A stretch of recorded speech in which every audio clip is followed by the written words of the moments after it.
Assalamualaikum warahmatullahi wabarakatuh. Bismillahirrahmanirrahim. Alhamdulillahi rabbil alamin wa bihi nasta'inu ala umurid dunya waddin. Wassalatu wassalamu ala khatamil anbiya'i wal mursalin wa ala alihi wa sahbihi ajma'in. Subhanaka la ilma lana illa ma 'allamtana innaka antal alimul hakim. Rabbi israh li sadri wa yassir amri wahlul 'uqdatam min lisani yafqahu qawli. Raditu billahi rabba wa bil islami dina wa bi muhammadin nabiyya wa rasula. Rabbi zidni ilma warzuqni fahma. Amin ya rabbal alamin. Bapak Ibu jamaah salat maghrib rahimakumullah ingkang kaula hormati,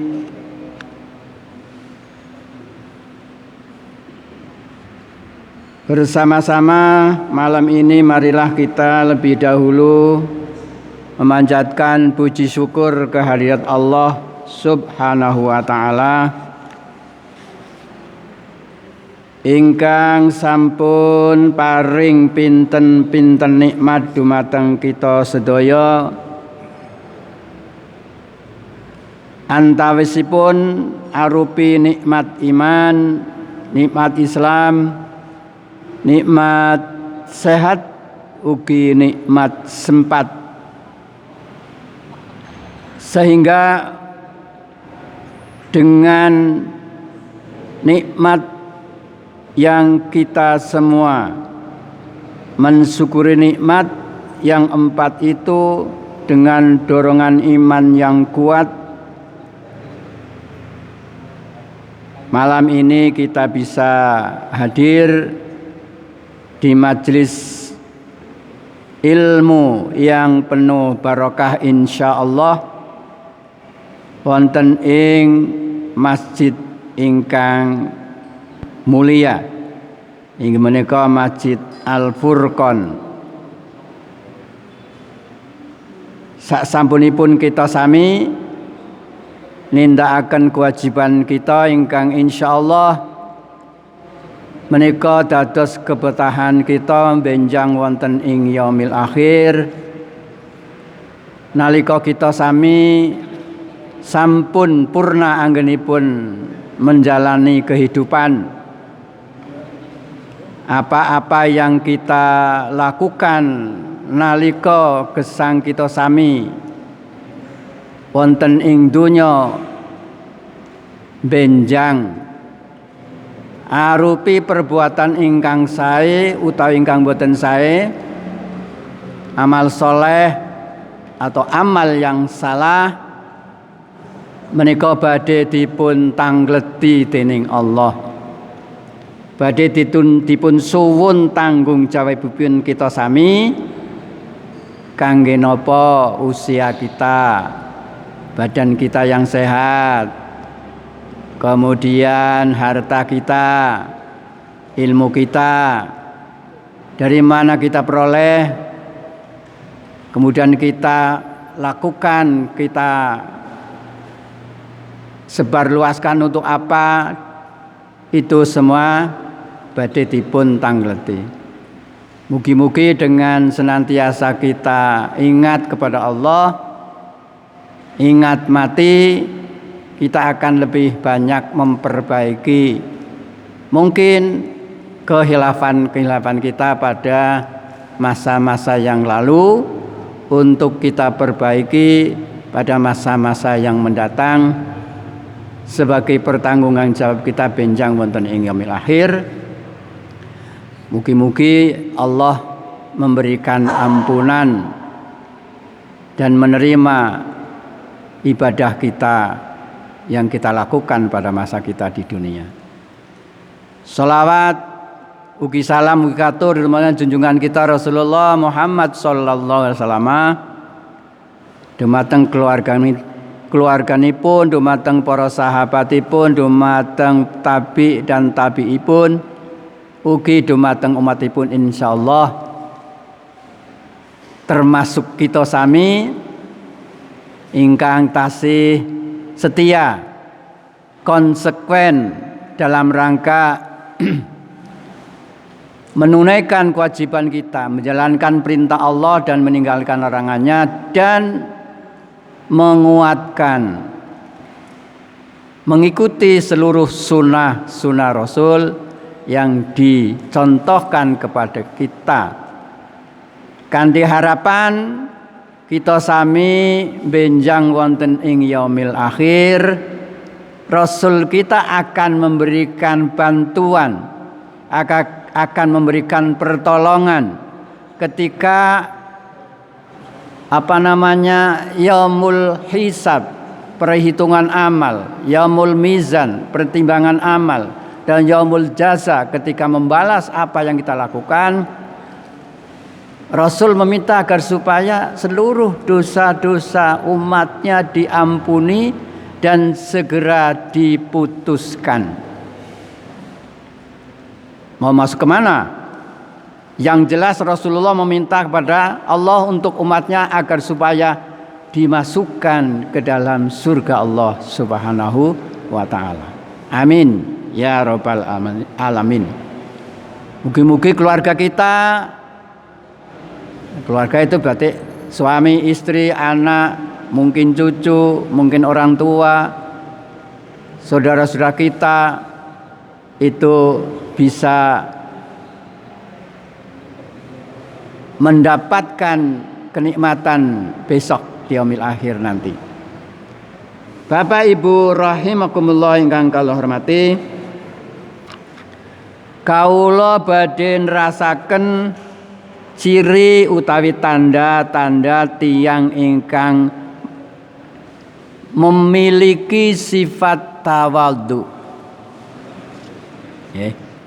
Kala mben sampun kawula aturaken firman Allah, kemudian istilah-istilah tawadhu di dalam beberapa surat dan ayat itu sudah saya sampaikan kala malam Kemis setengah bulan kepengker. Bapak Ibu rahimahullah, mugi-mugi kita sami tasih kilingan amargi sifat menika sangat istimewa Bapak Ibu. Biasanipun sesuatu yang dicontohkan Rasul pasti ada keutamaannya, pasti ada guna dan manfaatnya. Di antara manfaat tawadhu itu adalah bahwasanya orang yang senantiasa merendahkan diri kepada orang lain, utama kepada Allah Subhanahu wa taala, justru akan diangkat derajatnya, justru akan dimuliakan oleh Allah Subhanahu wa taala. Di mata Allah, kalau di mata manusia mungkin kita dianggap rendah, ya dianggap rendah, tetapi sikap dan sifat itu merupakan sikap dan sifat yang istimewa, yang Allah tidak akan menyia-nyiakan pekerjaan ingkang kita sami, sifat ingkang kita sami miliki inggih menika tawadhu. Nggih niku. Cirinya ada 7 macam. Di antaranya inggih menika ingkang sepindah ramah, suka bergaul, berwajah berseri-seri, atau dengan kata lain suka mengucapkan salam kepada siapapun. Di sini Rasul sendiri mengucapkan salam kepada anak-anak yang ada di sekitarnya.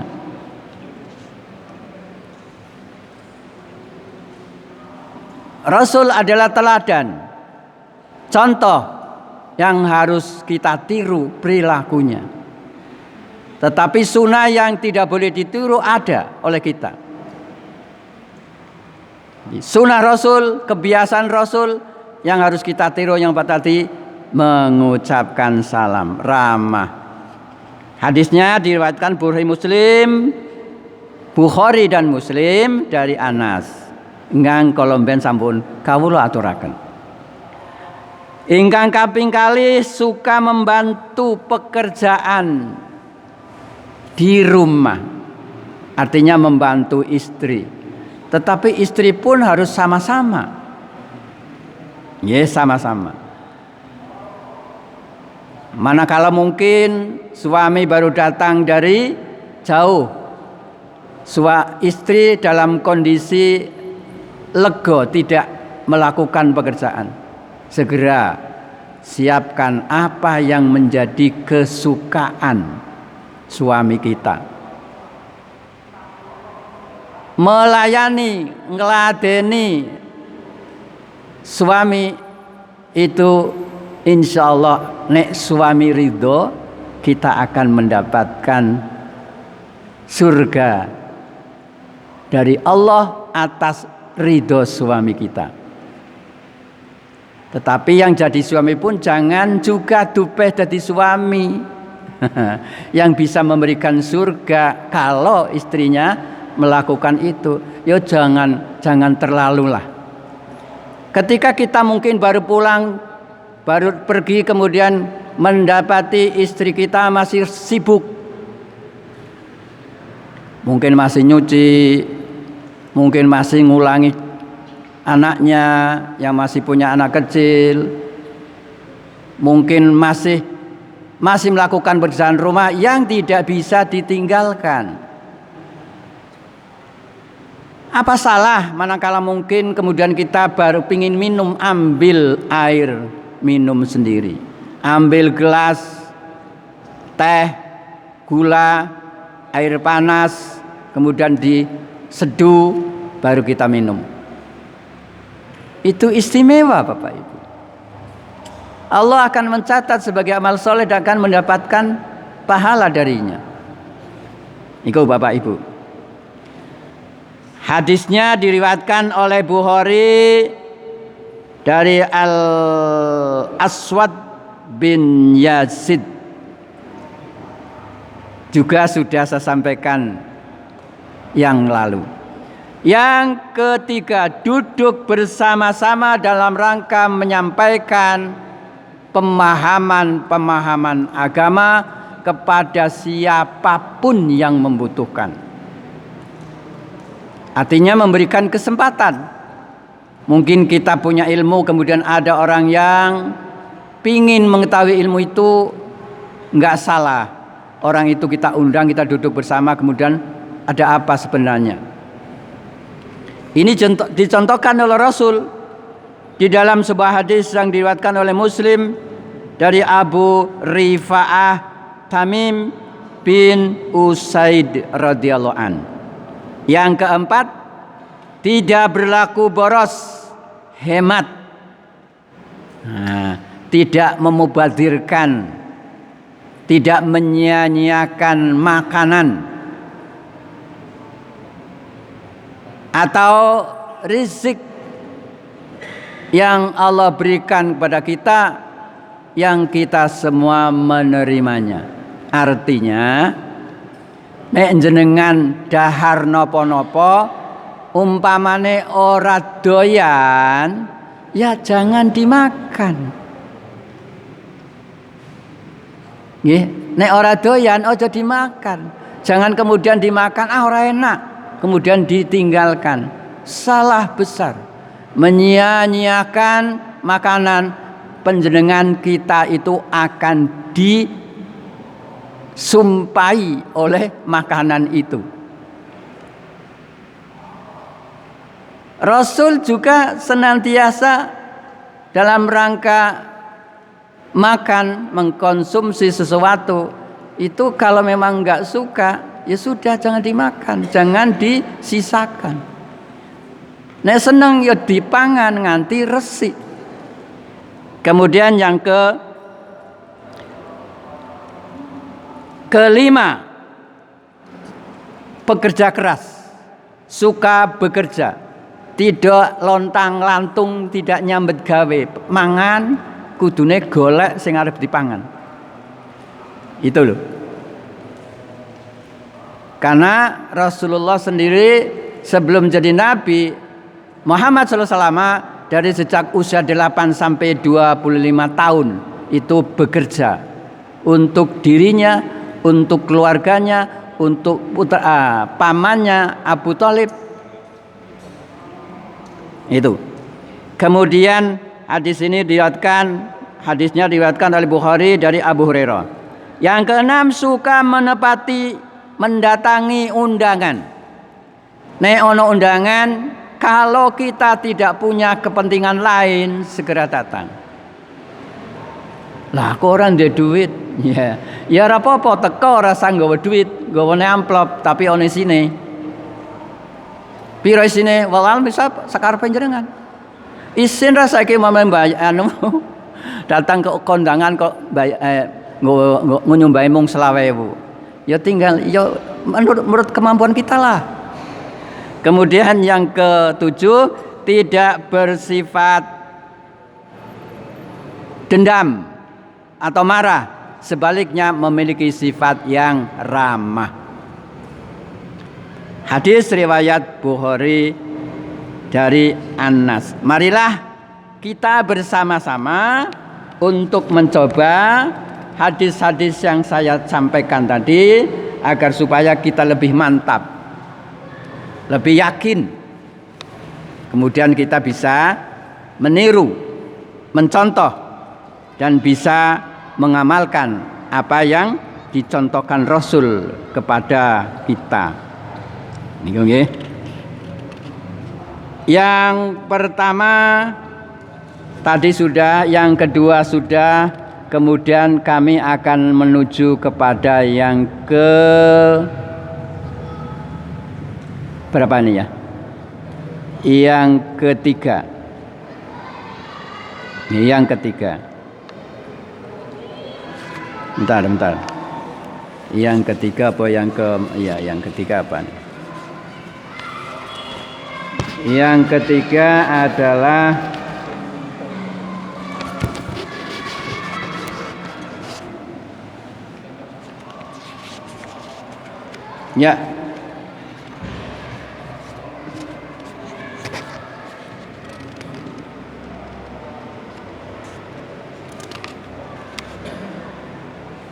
suka membantu. Yang ketiga, suka membantu. Hadisnya riwayat Al-Aswad bin Yazid yang berbunyi, wa anil aswad bin Yazid qala sa'altu Aisyah radhiyallahu anha ma kana an-nabiyyu sallallahu alaihi wasallam yasna'u fi baitihi qalat kana yakunu fi mihnati ahlihi ta'ni hizmata ahlihi fa idza hadaratis salatu kharaja ila shalah. Rawahul Bukhari. Yang artinya Al-Aswad bin Yazid radhiyallahu an berkata, Aisyah ketika ditanya apakah yang bisa dikerjakan oleh Nabi sallallahu alaihi wasallam di rumahnya, jawabnya ia membantu keluarganya. Maka apabila tiba waktu sembahyang atau waktu sholat, segera keluar untuk sholat. Ya ini. Jadi menjelang sholat, Rasulullah kebetulan baru pulang dari masjid, kemudian melihat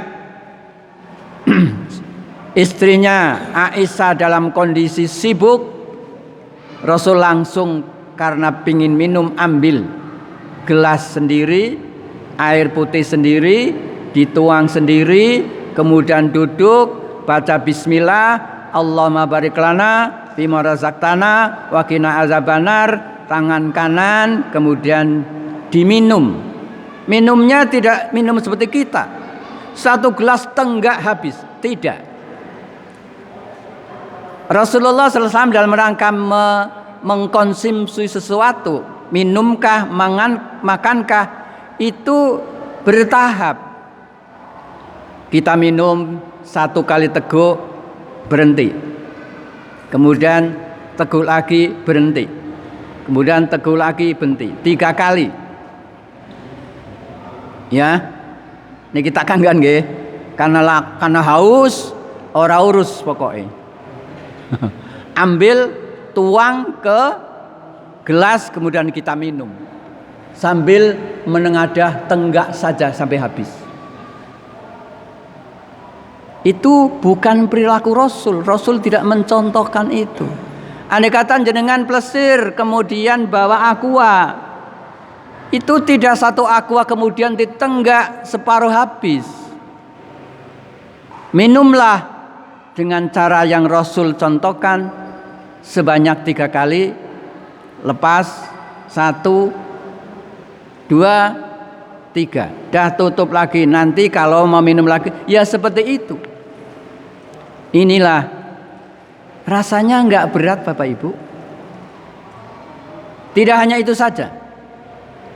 Kemudian ketika istrinya tidak punya kesempatan untuk sesuatu, Rasul kemudian pernah menjahitkan celana dalam istrinya dan mencuci baju-baju istrinya. Itu bukan pekerjaan yang merendahkan suami, bukan.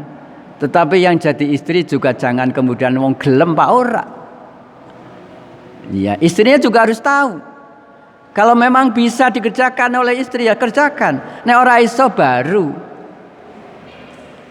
Ada yang tidak bisa dikerjakan oleh istri, umpamanya karena sibuk barangkali. Ya. Kemudian suami membantu mencucikan. Itulah perilaku Rasul yang harus kita contoh. Kita sebagai kepala keluarga, sebagai suami, juga sebagai istri yang mengatur keluarga itu juga harus saling bekerja sama untuk kebaikan. Nih. Kemudian yang keempat, itu bersama-sama duduk manakala ada orang yang perlu menemuinya.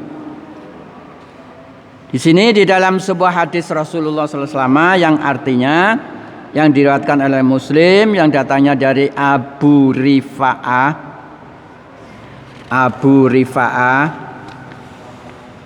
radhiyallahu an berkata, ketika saya sampai kepada Rasulullah SAW, ia sedang berkhutbah, sedang memberikan nasihat, sedang memberikan wasiat kepada para jamaah.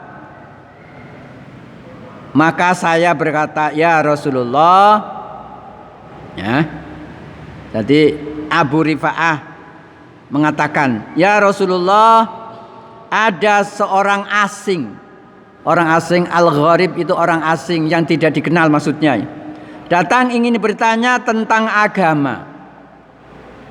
Karena itu belum mengerti agamanya. Maka mendengar itu Rasulullah SAW langsung turun dan memberhentikan khutbahnya. Mendekat kepada orang itu. Mendekat berarti orang yang bertanya berada di tempatnya, kemudian Rasulullah datang mendekatinya. Yeah. Kemudian duduk di hadapannya. bareng-bareng karo wong mau. Mengajarkan kepadaku, kepada orang gharib tadi, orang asing tadi, apa yang diajarkan Allah kepadanya. Kemudian setelah selesai meneruskan khutbahnya hingga selesai. Wis memberikan pemahaman, pengertian, nasihat pada orang itu yang bertanya tentang agama. Ya, sudah paham. Kemudian selesai, Rasul naik ke mimbar meneruskan khutbahnya. Sikap yang sangat istimewa dan sangat mulia, pantas rasanya kita tiru kalau kita ingin menjadi orang yang tawadu. Jadi orang yang tawadu itu memiliki ciri atau perilaku atau sikap atau tanda-tandanya wong sing tawadu itu tadi. Kemudian yang keempat apa yang kelima? Iya, yang keempat.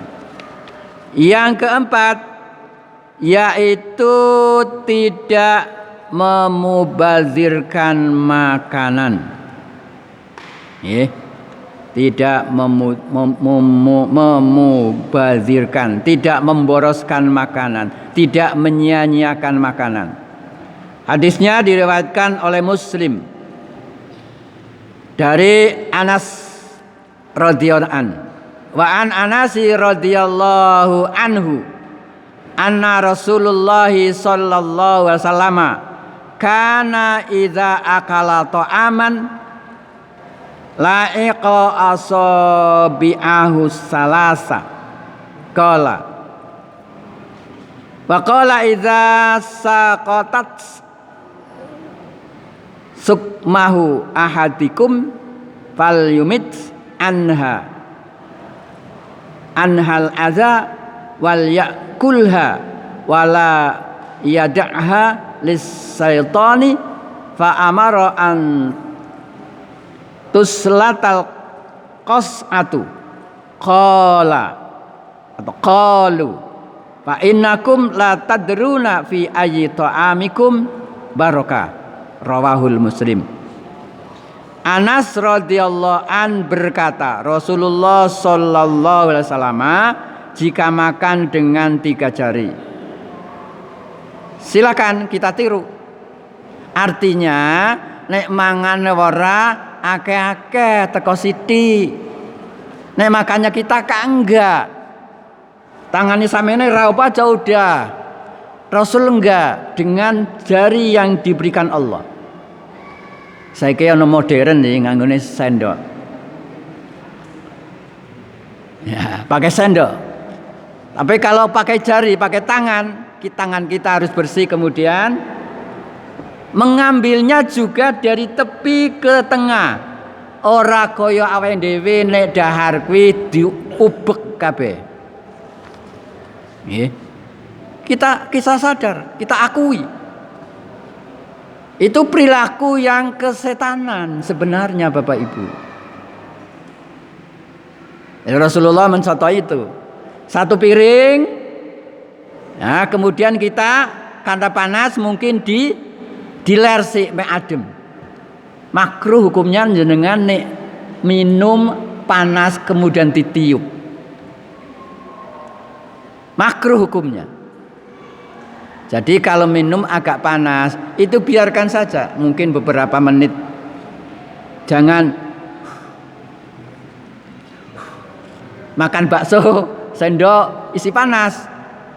Nah, itu makruh. Makruh kuwi ora disenengi karo Allah dan Rasulnya. Perilaku yang tidak disukai, ya jangan dilakukan.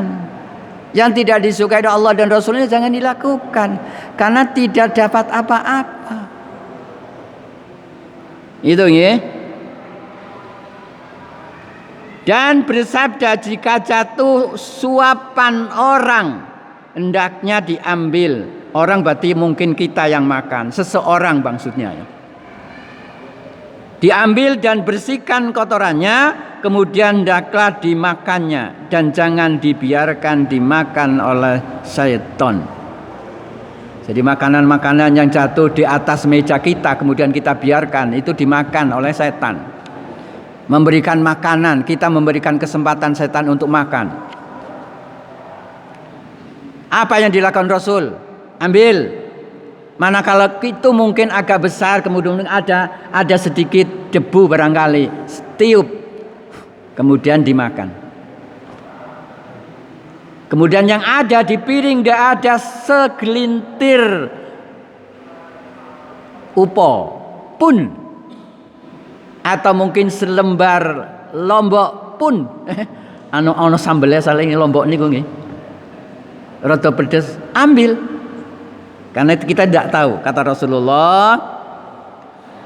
Juga Rasulullah SAW menyuruh membersihkan makanan yang ada di piring dengan sabdanya, kamu tidak tahu di manakah makanan itu yang membawa berkah. Kita nggak tahu apa yang ada di piring itu, apa sing mlebu nang jero.